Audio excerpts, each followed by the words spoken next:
When we think of vast colonial empires, the British Empire is often one that springs to mind, but indeed this empire had a very much equally imperialistic sister, the French Empire. What was the legacy of this empire? Why was it important? What were the cultural characteristics? Was it any good? Was it all just a load of evil? From Africa to Cameroon to French Indochina, this is the French Empire. Right, I'll be taking you on a 10-part series, 10 episodes, right from the downfall of Napoleon all the way up to modern day. So over 200 years of history, a lot to cover, a lot to crack through. This is the French Empire, and I hope you enjoy this series.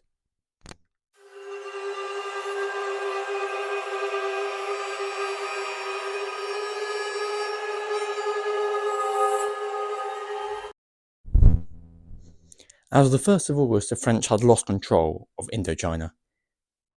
However, this would be far from the bloodiest battle they fought in the anti-colonial conflicts. Indeed, it would be the largest anti-colonial conflict in history of mankind, and would kick-start off on the 1st November 1954 after some riots and some pan-Arabists got a little bit out of hand. This is the story of the French Algerian War, a war without a name and proper understanding. Unfortunately, my sources for this video I'll not be able to show you. As of the current date, my EPQ is still being marked, and the sources I've used are on that production log, and so I'm not allowed to show you it. However, in the future, next year I will be doing a EPQ style talk of this style. It will make more sense in about a year or so, but at the moment I'm not allowed to show you the sources. However, in the description I have still included some interesting stuff about the French Algerian War, so I would recommend you check it out. So yeah, let's begin. Ever since July in the 1830s and the Bourbon dynasty was roaring back then, the French had control of Algeria, and in 1848, during the Year Revolution, they even incorporated it as an integral part of France, just like Normandy or Corsica, and it was a part of France, not a colony.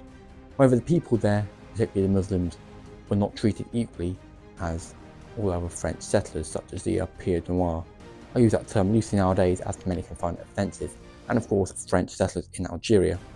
Yet again, like many other countries following the commitments to World War I and World War II, Algeria felt their independence was well deserved. And on the 8th of May 1945, Victory in Europe Day, well in Algeria there's a little parade to celebrate victory in Europe. Unfortunately around 200, well a good proportion, we don't know the exact statistics, but well over 200, get on to 500, were injured or even shot at a parade because some were chanting independent slogans. Furthermore, as the years developed, an idea and culture of pan-Arabism, a sort of far-right Islamist Muslim ideology would emerge in much of North Africa, headed by people such as Gamal Abdel Nasser and individuals such as Ferhat Abbas, who would go on to later be the first ever president of Algeria. You also got Yassif Said, another individual, and Ben Bella, all people who radicalized the idea of a pan-Arabist cause, possibly even unifying all North African countries who were Muslim into an African state. Which of course, if France was in Algeria, this couldn't happen, although the sort of intentions for this were definitely kept on the lid. However, on the 1st of November 1954, a group of the FLN was formed. The National Liberation Front, FLN, of course it's French, so wording slightly backwards, was formed, which would oppose the French brutally. And on the 1st of November 1954, they attacked a small French garrison and even set fire to one or two objects.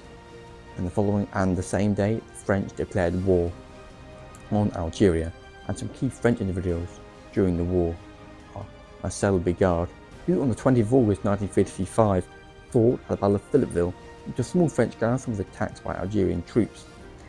However, the French Algerian War would take an interesting more style, similar again to the French Indochina War.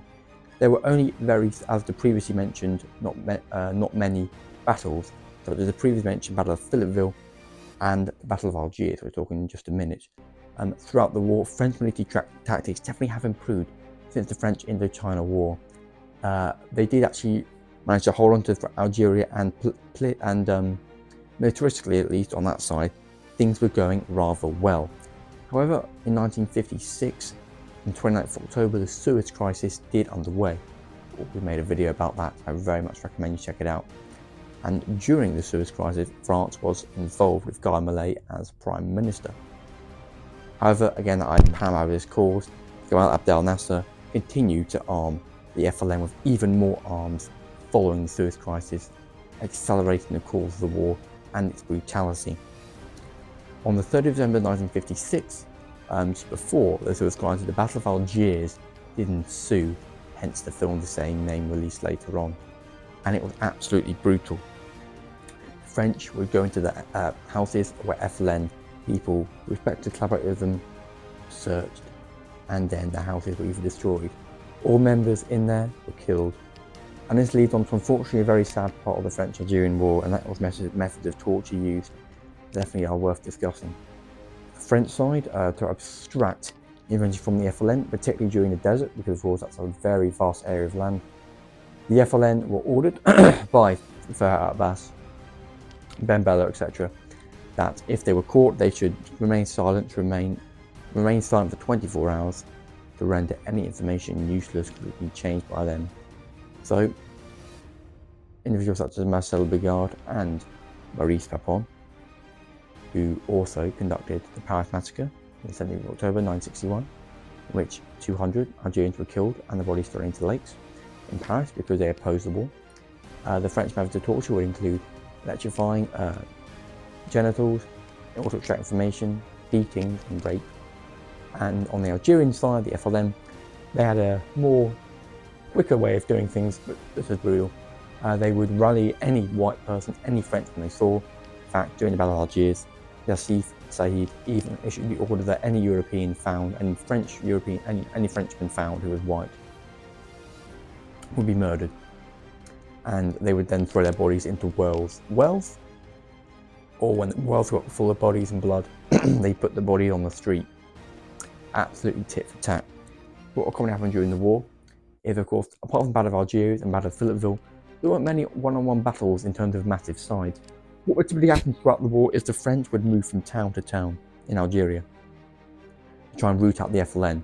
When they arrive in the town, they would, of course, disperse their army throughout, which, when the war did start in 1954, and by 1957, they put another 180,000 troops in Algeria, just to be sure they had enough numbers. So they had well over 250,000 troops there. And like I said, they would ask anyone if the FLN were there, they knew anything of the FLN. And if anyone said yes or no, and after the torch was used, that village was burnt down and absolutely destroyed. And of course, this was quite effective, and the FLN did start to get rooted out. However, politically, France was losing it. Both USSR and USA opposed the French and supported Algerian independence and self-governance, of course, that anti-colonial era. The British did somewhat support the Algerians with Winston Churchill, but of course eventually became pretty irrelevant when retired. And it was politically, the French had very little support for the war. And like I said, when the FLN realised that the French were attacking so many towns, again they responded by killing just as many French women, men, that again, like I said, were European or white, and they would be bodies in wells, as previously mentioned. So absolutely tit for tat, and a death toll would very, very quickly start to rise, and it was very unclear whether this war in Algeria would ever end. Luckily, a lifeline did come on the 18th of March 1962, the Evian Accords, in which it was stated Algeria would gain independence, which later happened on the 1st of July 1962, and French troops would leave Algeria for good, and the only French positive was they were allowed to have access to Algerian oil fields. Algeria would be completely independent. And third was, on the 19th of March 1962, the French Algerian War did conclude. In the short term, it appears maybe the French were doing the right thing. Maybe they were going in to protect their people and their nation. But in the long term, it was pretty clear that the French, just like all other colonies, Morocco, Tunisia, Syria, they were treating the natives as second-class citizens, and so the FLN fought valiantly to gain their independence, which did happen. Following the war, the FLN implemented a pan-Arabist dictatorship, ultimately into the Algerian Civil War in the 1990s. Well, as you can see by this map here, from the French Empire following 1962 is now pretty small. They have lost their largest territory they had. besides French West Africa, which was now also independent, that they had, and economically also suffered from that. Although now, of course, we know there are more oil fields than Algeria. The French are still doing quite well, actually, especially, Emmanuel Macron is actually doing quite well, but that's besides the point of the video, in terms of Algerian oil fields. So yeah, that's the French Algerian War. The French did not actually recognise it as a war until 1999. Try and keep it on the down low. It was good to show. And yeah, throughout the war, Algerian sources say 1,500,000 were killed. French sources say around 180,000 were killed. Probably the 1,500,000, modern historians think possibly even more, were killed during this massive, huge anti-colonial conflict where nothing much really comes close to it. Goes to show just how France wanted to keep the territory, but at the end of the day, their colonial days were over. It was 1962. It was the swinging 60s, time had moved on. Ultimately, one way or another, torture or not, Algeria did gain independence. And it seems that's pretty much it when it comes to the French Empire. However, it's only episode 9. There is still one final episode, and it does show that not everyone was, like the Algerians, so desperate to get the French out. That's the story for one final time next time. Thank you all so much for watching. I'll see you in the next YouTube video. Goodbye.